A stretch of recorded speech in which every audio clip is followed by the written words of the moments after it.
안녕하세요. 보험사고를 보험 소비자와 함께 바라보는 새로운 시선, 새로움 TV입니다. 오늘은 얼마 전 화제가 되었던 가수 김호중님 호칭 생략하겠습니다. 가수 김호중 교통사고와 관련하여 형사적 문제에서 보험 관계와 민사적 측면에서 보험 관계에 대하여 간단히 방송하고자 합니다.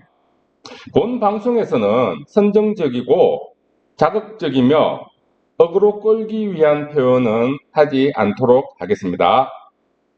2024년 6월 18일 뉴스원 기사에 따르면 운전자 김호중은 여러 정황상 그리고 위드마크 방식이라 하면 운전자가 교통사고 전에 섭취한 술의 종류와 음주한 양 그리고 체중 그리고 성별을 조사하여 일정 시간 지난 후에 교통사고 당시 주치상태 즉 혈중 알코올 농도를 역산으로 계산하는 방식이라 하겠습니다.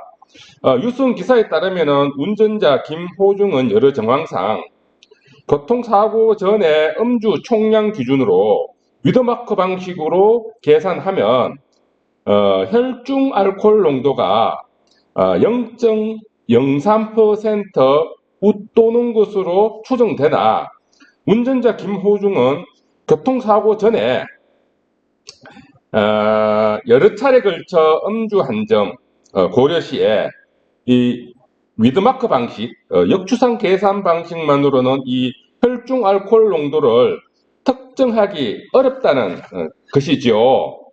하지만 이 뉴스원 기사에 의하면은 검찰은 김호중이 운전한 것은 맞고 교통사고 후에 피해 택시 운전자가 이주진단 받을 정도의 상해를 입었는데 구호 조치를 하지 않은 뺑소니 그리고 피해물 택시 파손된 것에 대한 조치하지 않은 것에 대하여 기소한 것으로 추정됩니다. 이러한 내용을 전제로 형사적인 측면에서 운전자 보험과 민사적인 측면에서 자동차 보험 보상 측면을 한번 짚어보면요. 운전자 보험에는 이 보장 내용이 크게 세 가지가 있는데요.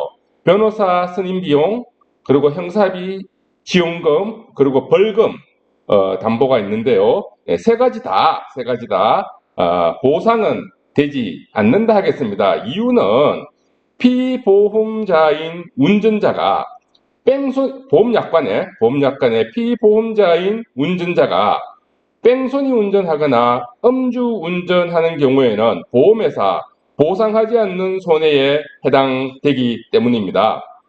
상기 사건의 경우 운전자는 운전자 보험 처리받지 못한다고 보아야 하겠습니다. 운전자가 개인 돈으로 변호사 선임하고 택시기사와 형사 합의를 보아야 하겠습니다. 두 번째 민사적인 측면에서 보험관계인데요.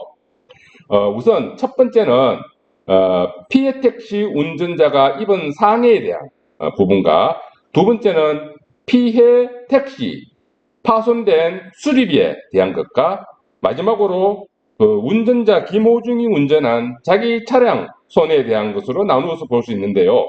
우선 첫 번째 이 피해 택시 운전자가 입은 상해에 대하여 운전자 김호중이 가입한 자동차 보험으로 대인 보상 처리되는지에 대한 내용인데요. 우선 보상은 된다고 보고요. 되고요.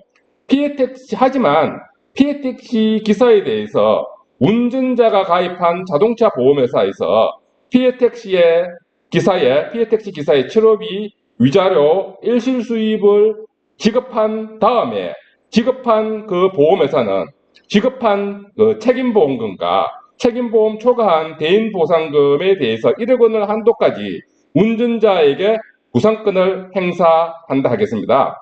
구상권 행사하기 전에는